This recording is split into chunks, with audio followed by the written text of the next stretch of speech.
Hey everyone, welcome back to my channel. मैं advocate Kavita. अगर आपका चेक बाउंस का केस चल रहा है और आप चाहते हैं कि आपका केस जल्दी ही खत्म हो जाए, तो आपको ये पता होना चाहिए कि रिसेंटली ही ऑनरेबल सुप्रीम कोर्ट की बहुत ही जरूरी जजमेंट आई है, जिसमें ऐसे केस के गेम को पूरी तरह से बदल कर रख दिया है। ये डिसीजन डिसाइड करता है कि किस पर सचमुच में चेक बाउंस का केस चलेगा और किस पर केस नहीं चलेगा। और चेक के ऊपर साइन कर देना ही काफी नहीं होता है। तो इस वीडियो में आपको वो सब कुछ मिलेगा जो आपको चेक बाउंस के केस को हैंडल करने के लिए चाहिए। तो फ्रेंड्स, मैं हूँ एडवोकेट कविता। वीडियो में आगे बढ़ने से पहले जानते हैं कि चेक बाउंस होता क्या है। अगर किसी ने आपके पैसे वापस करने थे, जिसके लिए वो आपको चेक देता है, जब आप उस चेक को बैंक में जमा कराते हैं और बैंक में जमा कराने के बाद या तो सिग्नेचर अलग होते हैं या तो बैंक में अमाउंट नहीं होता है, इनसफिशिएंट फंड्स होते हैं, वो जो चेक होता है वो बाउंस होता है। और चेक बाउंस होने पर जो लीगल कार्यवाही होती है, ये नेगोशिएबल इंस्ट्रूमेंट एक्ट 1881 के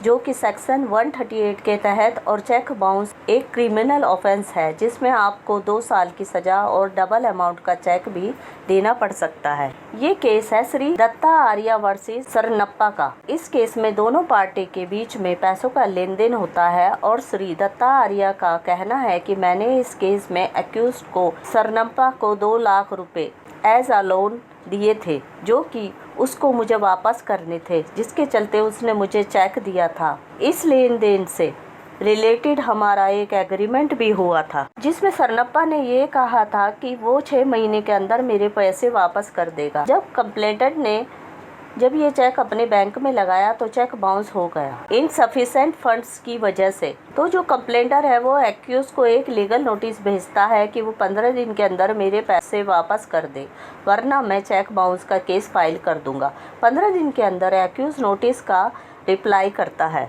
और कहता है कि मुझ पर जो एक्यूजेक्शन जो लगाए गए हैं वो झूठे हैं और मुझे इसका कोई भी पैसा नहीं देना है और इस नोटिस में डिटेल्स नहीं है। इसके बाद कंप्लेंटर एक प्राइवेट कंप्लेंट फाइल करता है चेक्स बाउंस की। इसके बाद ट्रायल कोर्ट में केस चलता है। एक्यूज कहता है कि मैंने तो ये चेक दत्तात्रेय को दिया ही नहीं था, मेरा चेक तो गुम हो गया था। 2012 में मैंने ये चेक मल्लिका अर्जुन को दिया था, इसको तो मैंने कोई चेक दिया ही नहीं, इसलिए मेरे ऊपर ये केस नहीं बनता है। अब इस केस में जब क्रॉस एग्जामिन होता है तो ये कंप्लेंटर उसकी कंप्लेंट में कॉन्ट्रडिक्शन मिलती है, जो उसने क्रॉस एग्जामिन में कहा था और जो उसने कंप्लेंट में कहा था, दोनों में बहुत ज़्यादा अंतर था। अगर आपके ऊपर चेक बाउंस का केस चल रहा है तो खास ध्यान रखें कि कंप्लेंट और क्रॉस एग्जामिन में क्या गैप है, और जो दोनों के बीच में जो गैप है वो आपके केस को काफ़ी स्ट्रॉन्ग करेगा, जैसा कि इस केस में हुआ था। जो ट्रायल है वो फाइनल ऑर्डर में एक्यूज को बरी कर देती है, यानी कि एक्विट कर देती है, जिसमें कंप्लेंटर संतुष्ट नहीं होता है और पहुंच जाता है ऑनरेबल हाई कोर्ट में। हाई कोर्ट भी ट्रायल कोर्ट के डिसीजन को सही बताती है और जो एक्यूट है उसको भी एक्विटरी कर दिया जाता है। हाई कोर्ट का भी ये मानना है कि ये कॉन्ट्रडिक्शन एविडेंस है।